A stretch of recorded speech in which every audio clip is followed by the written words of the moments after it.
I think I saw a stat today that you guys have won 21 consecutive non-conference games. You guys have just wrapped up that part of your schedule going into ACC play. I guess what does that say about the team and the organization? Your guys' ability to compete in non-conference play. And I guess how does that set you up going into a competitive ACC slate after that? Yeah, I think the first part of that is obviously starts with Mark and what he's done, sustained success, right? And thankfully now in two non-conference seasons since I've been here, we've been able to continue that, right? Unbeaten streak, so to speak.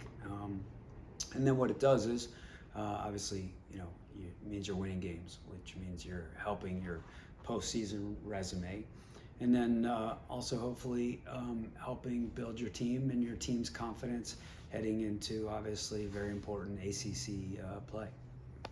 Now that you're 5 games in, what do you know about the girls that maybe you didn't going into game one, and how do you feel about where you are as a team? I think obviously the returners we've always known a good bit about. We feel good that a couple that were whether back from the World Cup or nicked up a little bit, they're in a good place. And this was our goal, in mid-August, to have them all in a good place, health-wise and kind of physically and emotionally ready to move forward come September 14th, 15th, whatever Friday's date is. And then all the new kids, I think we have a team that can go 17, soon to be 18 deep from a field player standpoint. I think they've all made impacts to varying degrees, whether that's in a starting role or coming off the bench. We have a lot of good players, and we feel like we have a pretty deep team. And this happens to be a single game weekend, and so the decisions that we make can sometimes vary on a single game weekend versus a double weekend. But we have competition, even though we've ridden this starting lineup for a few weeks now.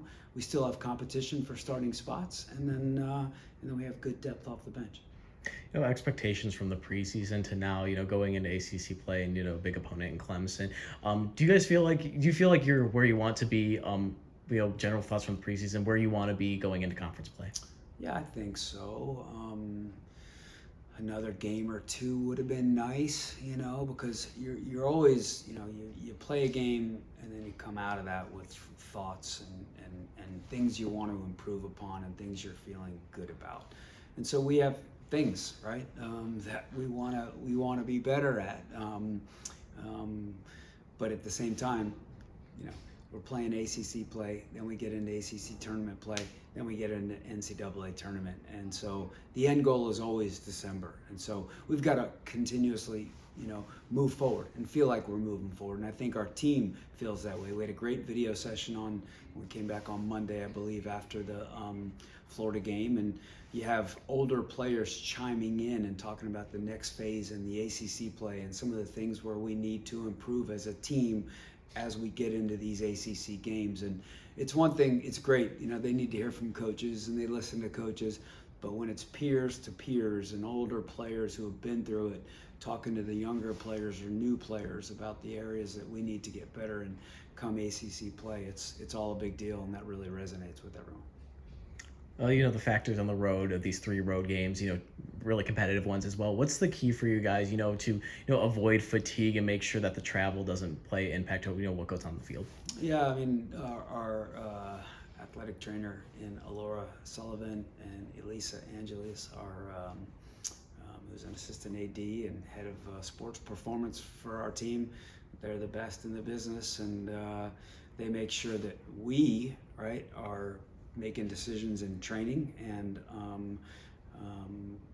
on off days, right, that benefit our players and leave them as fresh as can be on game days. So thankfully to our administration, right, we're able to charter. So we'll be chartering to Clemson, and then we'll be chartering up to Syracuse and then on to Carolina and then back home again. And those are big deals, right? Cut a lot of time out, whether it's time in airports, transferring planes, right? All those things. So that'll help a lot, and then we'll just manage also time on the field, right? It's still hot. We're still in Tallahassee. Today's going to be a hot session. We got to be smart about it. And so we're constantly talking about how do we manage our players, protect our players so that we can find that sweet spot between they're ready to be flying and not overtrained, but trained enough to where their fitness level's at a good spot. Can you give us a little scouting report on Clemson, what we can expect? Yeah, they're a good team.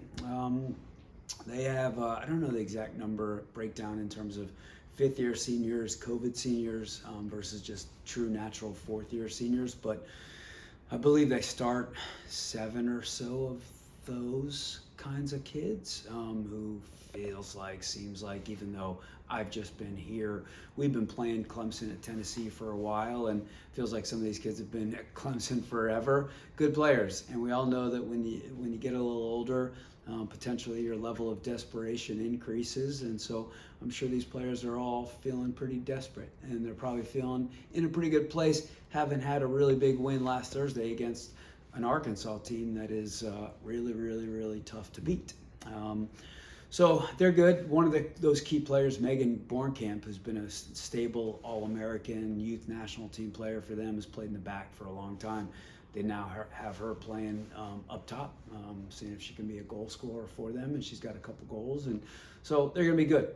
The spine of their team, very old and mature and intelligent and skillful. And then they have 3 freshmen that they've been starting. I think have started pretty much every game. Both of their wingers are freshmen. Crafty, athletic, fast, quick, and then a left back who's also a freshman who started every game. So they have a real great kind of mix and balance. And I told Eddie that last week as they were preparing for their SEC weekend, that they have a great team, and it's a real nice mix between veteran talent and then younger players. Thank you.